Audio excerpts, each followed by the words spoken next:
Monument Sissé, je reste avec vous. C'est vous qui l'avez effleuré hier dans cette même émission, la situation au niveau de l'Anguche, liée bien entendu au cas des sinistrés qui sont...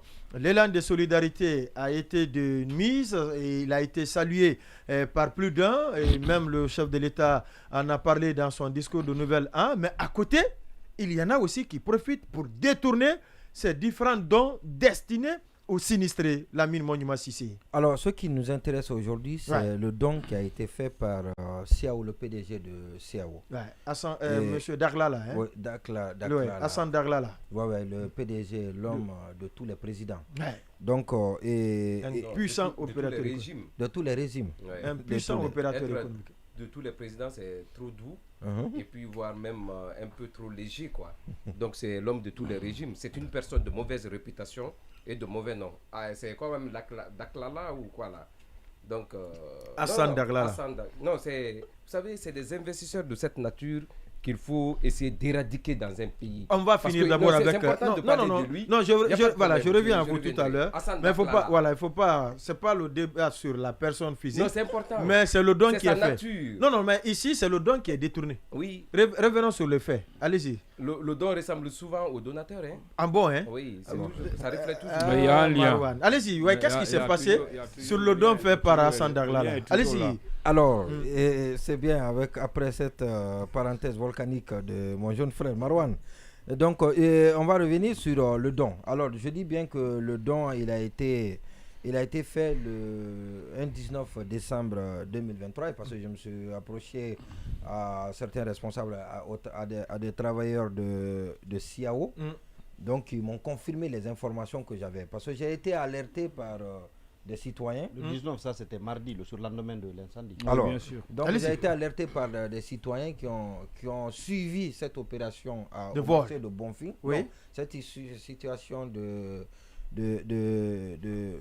descente, cette descente des militaires au marché de Bonfim, des gendarmes au marché de Bonfim pour aller réquisitionner donc ces produits qui auraient été détournés.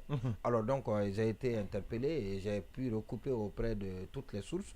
Et il y en a qui sous réserve. Après recoupement, quels sont les éléments que vous avez aujourd'hui? Les éléments que j'ai. Oui. D'abord, la quantité de le don qui a été fait par Hassan Daglala. Hussein, c'est Hussein, hein? Hassan Daglala. Ah, le document les noms que je retrouve. Bon, il a plusieurs noms peut-être. En tout cas, Daglala, oui. Daglala, et ça c'est le dénominateur commun de certainement tous les noms qui sont cités de lui. Alors donc il y a le riz 50 kg. Il paraît qu'il en a donné 10 000 sacs de riz. Et donc au bidon d'huile de 10 litres, il en a donné 10 000 également. Et puis le carton de savon, il en a donné et les gens en ont besoin à Kaloum. 10 000 sacs, ça vous fait 500 tonnes. Hein? Voilà, 10 000. Oui, 500 tonnes de sacs de riz. Ça c'est beaucoup, il doit être remercié, félicité pour ça. 500 tonnes. Alors donc ça c'est bien. Oui. 500, ok, d'accord. À raison de 20 sacs par tonne. Exactement. Oui, mais Condé, il est... C'est ça, c'est 500 tonnes. Oui. 500 tonnes. Oui, c'est ça, 500 tonnes. Oui. Mais on avance. Condé a eu des meilleures notes en mathématiques. Non, c'est à cause de la... Sincèrement, c'est à cause de la chimie. Je n'ai pas fait les sciences expérimentales. D'accord. Alors maintenant, on va revenir. Donc, carton, 7000 cartons de... Alors, ça a été donné, je l'ai dit, le 19 décembre. Ouais. Mais c'est au 23 que ça a été réceptionné, il paraît, par l'Anguche, Agence nationale de gestion des urgences et catastrophes humanitaires. Ouais. Une nouvelle agence qui a été créée sous le CNRD. Ouais, gérée d'une main de fer, très bien. Par main de fer ou bien d'une main convenable? Oui, bon, d'une main convenable, comme vous pouvez comprendre. Bien géré quand même, bien géré. Oui, mais parce que gérer avec une main de fer, ça c'est bien la dictature. Hein. Oui, mais c'est bien géré, avec rigueur. Ouais, voilà. C'est l'expression qui beaucoup de rigueur. Ce qualificatif, d'accord, mais peut-être que ce que vous dites, ça peut être ça aussi. D'accord, il n'y a pas de problème. Je crois que les gens ont compris. Je veux dire que c'est bien géré. Alors, donc, c'est le jeudi 28 décembre que le don a été réceptionné par cette agence-là. Et donc, à la réception du don, donc ils ont constaté des différences, et je vais vous le dire tout à l'heure. Ouais. Maintenant, pour le sac de riz, pour les 10 000 sacs de riz, ce qui a été réceptionné et noté selon nos informations par l'Angus, et ça, c'est des informations qui m'ont été données aussi par des travailleurs de CIAO que j'ai contactés, c'est 7174 sacs de riz, soit une différence de 826 sacs de riz, ce qui fait moins de 80 tonnes, de 70, je ne sais pas. Condé va nous aider encore tout à l'heure là à trouver la quantité. Maintenant, et puis bidon d'huile de 10 000, les 10 000 dons qui fait par l'opérateur économique, le mécène, entre guillemets. Donc l'Angus a reçu 9375, soit une différence de 625 bidons d'huile qui sont partis, on ne sait où. Voilà, donc justement, carton de savon de 7000, c'est 6980, ils n'en ont pas assez besoin, certainement, c'est 20 cartons parce que ça ne coûte pas assez cher. Moins cher, c'est moins cher. Oui. Et donc, c'est ce qui a été... Il faut interroger l'épouse du Premier ministre. Non, il n'est pas associé pour ce cas-là. Il faut finir. D'accord. Ok, d'accord. Et maintenant, je vais faire rapidement ma présentation. Maintenant, après les commentaires, les gens... Alors, libre à chacun de faire son comment commentaire, ça s'est passé? C'est le maire qui aurait interpellé. Lequel des maires? Le maire de Matan. Ismaël Condé. Donc, c'est lui qui a été interpellé par l'administrateur du marché de Bonfim.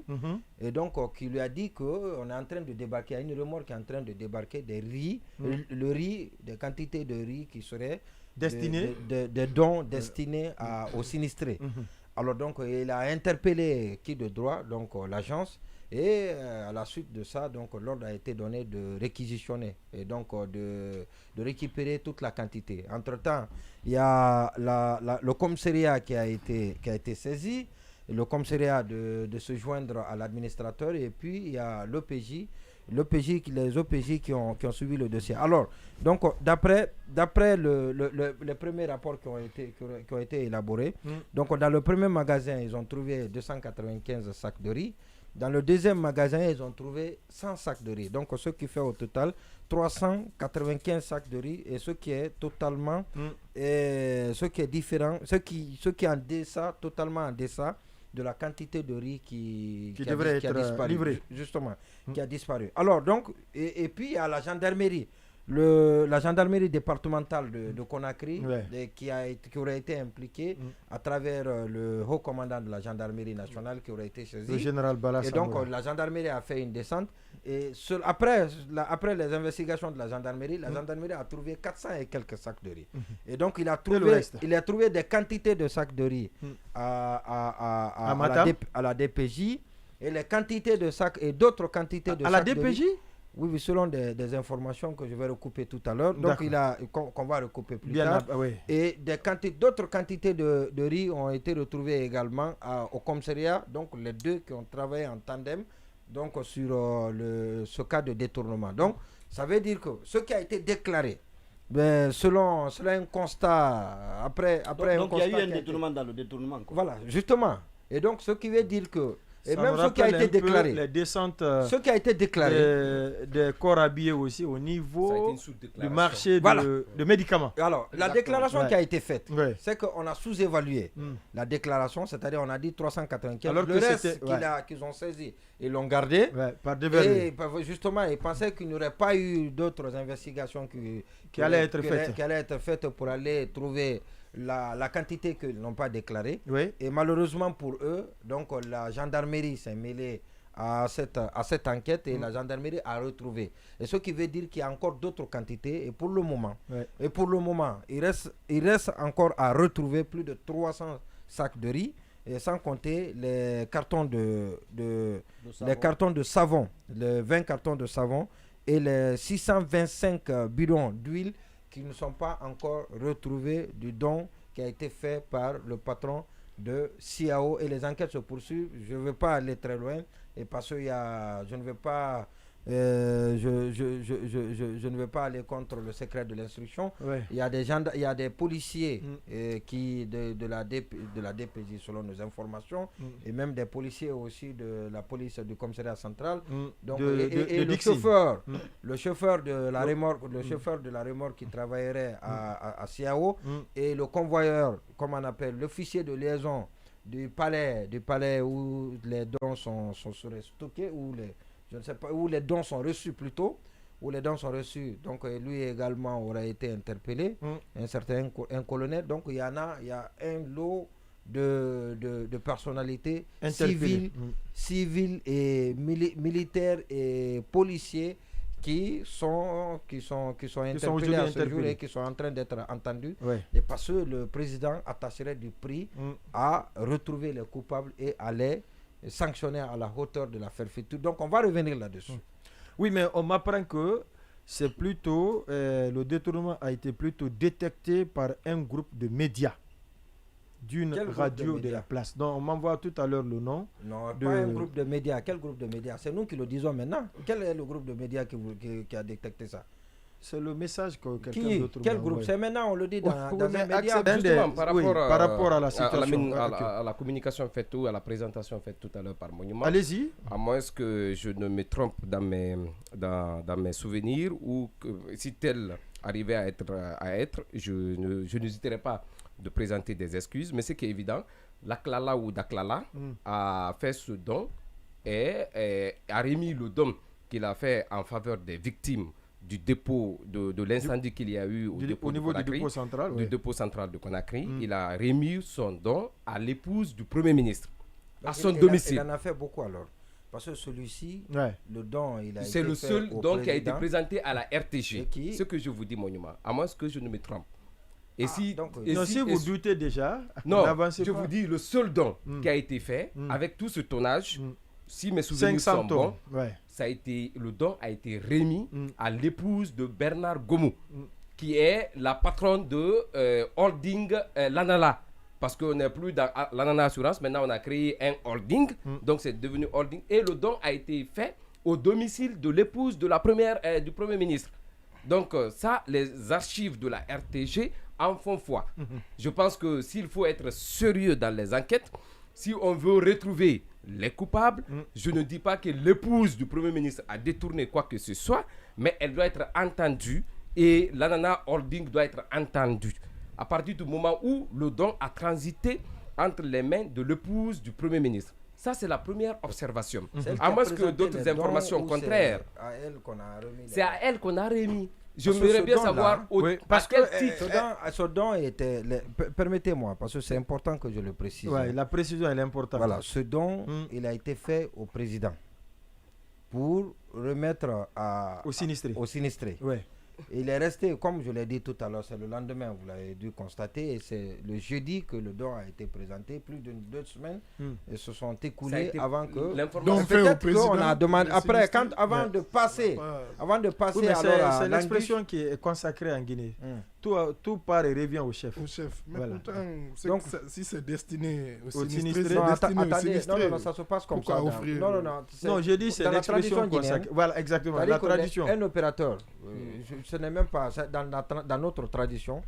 Je peux aller donner, s'il y a lieu par exemple de cotiser ou de faire quelque chose, et même quand vous partez dans les cérémonies, on peut venir vous donner de l'argent. Si vous êtes le chef, on vous donne de l'argent à votre nom, vous donnez l'argent au griot.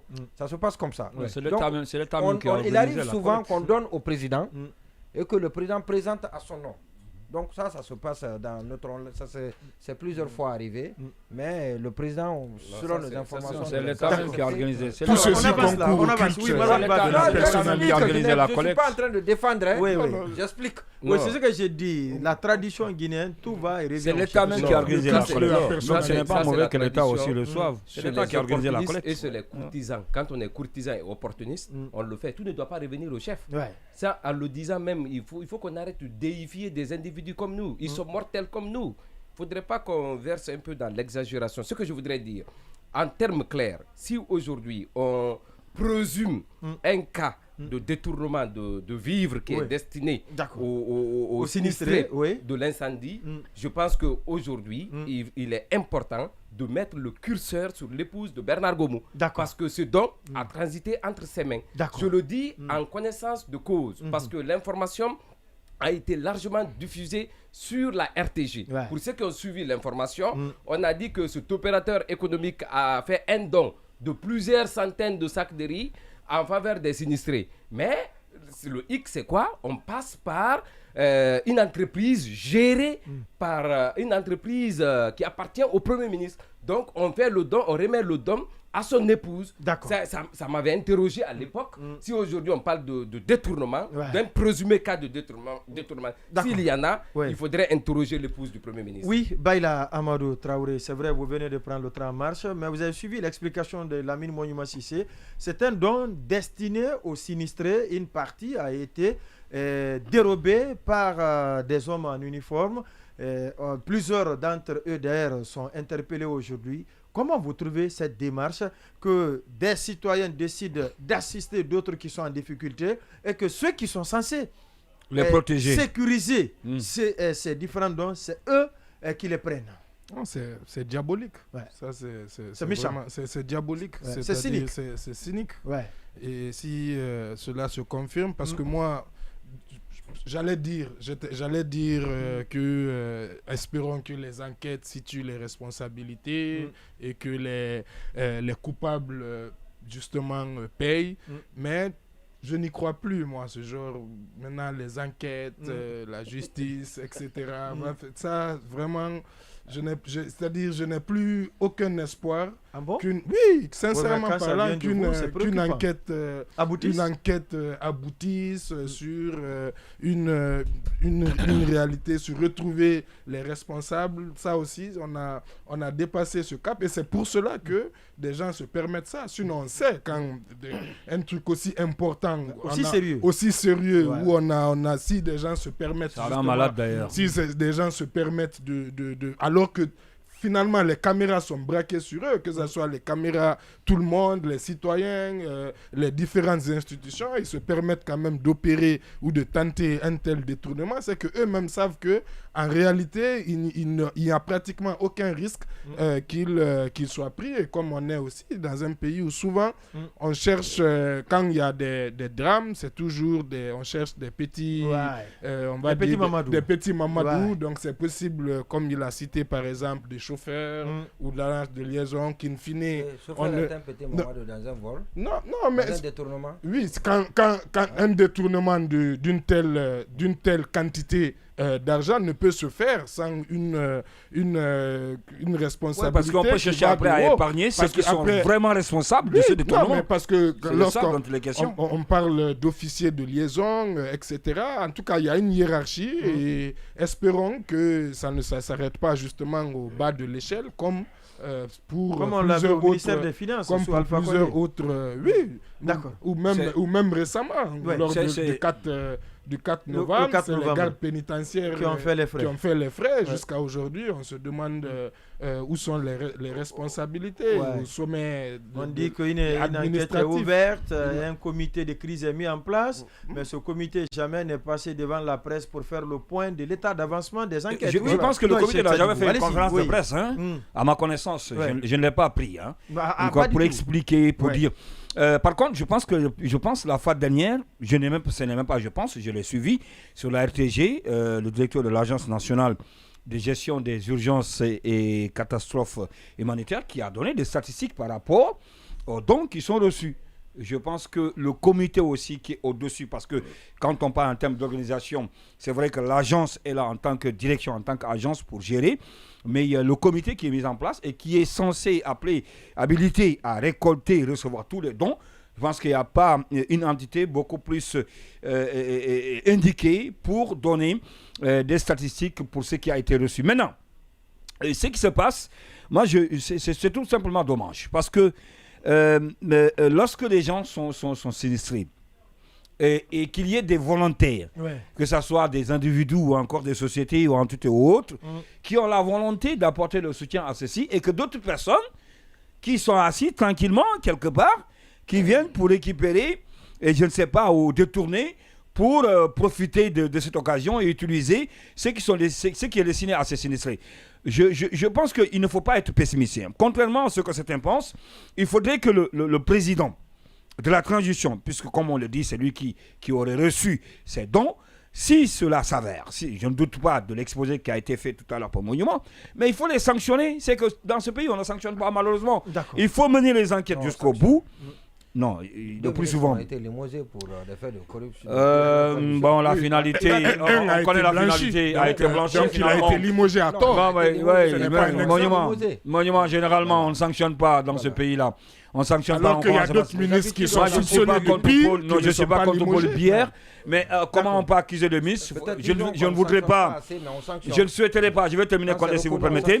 Je ne souhaiterais pas revenir sur ce qui a été déjà dit, mais on sait ce qui s'est passé parce qu'on ne peut pas accuser des gens et que ça soit de façon aussi simple, facile comme ça pour dire qu'ils sont acquittés. Maintenant, je reviens pour ces sinistrés, parlant des sinistrés, on comprend pourquoi certains d'entre eux l'ont dénoncé. La fin d'année, je le suivais, je pense, je ne sais pas si c'est une Dioma, c'est une chaîne de télévision, où des sinistrés disent n'avoir rien reçu jusqu'à date, au moment où même on les faisait sortir à la télé. Et pourtant, ces mêmes sinistrés ont appris que des dons sont faits, il y a de l'argent qui est donné, il y a du riz, de l'huile, du savon, etc. Mais par contre, ils sont là, eux qui sont les concernés, n'ont rien reçu. Je pense que c'était à Corontia, à partir des campements qui sont mis en place. Donc, ça explique davantage ce détournement-là. Et ce n'est pas seulement cette entité-là. Je pense qu'il faut aller plus loin que cela. Il y a le comité, mais il y a aussi d'autres structures. Il y a des hommes de bonne volonté, comme je le disais tout à l'heure. On a dit il y a un camion, on a parlé d'un camion qui avait été porté disparu. Sur une petite distance entre, je ne sais pas, j'ai oublié la localité, je pense que c'était vers la minière et à l'époque on recevait les dons au niveau de Faisal. Donc pour une petite distance, un camion porté disparu. Donc je pense qu'il y en a beaucoup de cas. Si on fouille, on verra qu'il y aura plus que même ce que Monument a expliqué tout à l'heure. Oui, allez-y. Lamine Monument Cissé, Boubacar Sansobari, des vols enregistrés du côté de l'Anguche. Oui, pas par les acteurs de la détournement. On peut toujours dire que c'est dommage, mais est-ce que c'est surprenant? Non, ce n'est pas surprenant. Vous et moi, nous savons par exemple qu'il y a eu l'Ebola business. Si ça s'est fait, c'est pratiquement dans les mêmes circonstances. On s'est moqué de la peine des gens à l'époque, aussi des gens mouraient, des mobilisations étaient faites, mais il y en a qui en ont profité pour s'enrichir et suffisamment. Dans le cas présent, je pense aussi que ce dont nous parlons résulte du fait que l'État était absent dans la gestion de la crise lors des premiers jours. C'est-à-dire les 48-72 premières heures, pratiquement la mobilisation, la solidarité était plutôt spontanée. C'était les citoyens qui s'auto-organisaient comme ils l'entendaient. Il n'y avait pas l'État. Et on nous dit par exemple que ce don-là a été fait le mardi. C'est-à-dire l'incendie a eu lieu dans la nuit du dimanche au lundi et ce don a été effectué le mardi qui a suivi. Ça veut dire que l'État ne s'était pas structuré. La structuration n'était pas encore... L'État n'était pas structuré pour prendre en charge. Et contrôler. Pour contrôler tout ça. Donc, ça peut être une explication. Et du coup, on peut partir du principe que ça, ce n'est qu'une goutte d'eau dans la mer dans tout ce qui aura été détourné, dans tout ce qui aura été volé. Parce que si le hasard a fait qu'on a découvert ce cas-ci, mais combien d'autres cas sont passés à travers les mailles et qui ne seront, dont on ne va jamais parler. Et moi, je connais par exemple que j'ai l'impression que même certaines sociétés, certaines institutions ont conscience que dans la gestion même globale de ces dons, dans la redistribution notamment en direction ça c'est bien fait. Par contre, je peux continuer. Tout ce qui a disparu, c'est entre le donateur et le receveur qui est l'Anguche. Donc c'est les intermédiaires qui ont Vous déterminé. permettez que je finisse. Mais cette précision-là, elle était importante. Non, je dis... vous permettez un peu pour ne pas qu'il aille jusqu'au bout de ses idées. N'empêche que je souhaite que vous me permettiez de terminer. Je veux dire qu'il y a des donateurs qui ont une certaine méfiance vis-à-vis de la gestion. Au point que ces donateurs-là ne passent pas par l'État. Ils vont directement les remettre aux sinistrés. Ça, par exemple, nous en avons été témoins. Des gens vers lesquels on est directement allé, on a fait la remise. Et ces gens, ce que Ndoye évoquait tout à l'heure, à savoir que des gens ont dit qu'ils n'avaient pas reçu, ces déclarations-là ont été faites dans ces circonstances-là. D'accord. Voilà. Oui, je voudrais juste apporter une petite précision par rapport à la notion de sinistrés qui est devenu, qui est galvaudé avec cette catastrophe qu'il y a eu dans le pays. Qui n'est pas sinistré actuellement à la suite de cet incendie du côté de Kaloum. On est tous des sinistrés ici aujourd'hui. Juste le déplacement des uns, la recherche du carburant chez les autres. Aujourd'hui, tout le monde est sinistré. Je ne sais pas si après, il y a des plus sinistrés que d'autres. Parce que, non, attention, l'État veut créer un nouveau club de paresseux. Parce que du côté de Kaloum, je le dis et je le répète, j'insiste là-dessus, c'est des gens qui ne foutaient absolument rien aujourd'hui, qui se réclament comme étant des sinistrés. Vous voyez tous les bâtiments, régulièrement, aux alentours les plus impactés. Détecte des gens qui se font passer pour des sinistrés alors qu'ils ne le sont pas. Bâtiments les on plus les envoie tout de suite soit à la gendarmerie ou au commissariat. Oui, les bâtiments les plus impactés par la crise, ce sont des bâtiments appartenant à des privés. Donc c'est des gens qui viennent juste pour au niveau le travail. Mais vous prenez les populations de Boulbinet et autres, c'est des gens qui dormaient dans des taudis et autres, aujourd'hui qui se considèrent comme étant des sinistrés. Oui, non, alors tout ça renvoie attention, c'est à l'État. Il C'est l'État qui aurait dû définir quels sont ceux qui sont sinistrés. Dénombrer les gens, les situer, c'est l'État qui devrait pouvoir derrière cette catastrophe, on veut se faire un club de soutien. Donc tous ceux qui viendront dans ce club de paresseux, des gens, des bonariens, vont se retrouver dedans pour demain sortir applaudir le CNRD. Il faut qu'on arrête. Aujourd'hui, toute la République est sinistrée. S'il faut partager les dons, il faut commencer de Kassa jusqu'à Yukunkun. Parce qu'on est tous dans le besoin. Pourquoi pas Zo? Oui, mais 1 kilo de riz, ça fait l'affaire surtout chez les Condés. Bien entendu. Attention. C'est l'aliment de base. Merci. Chez nous.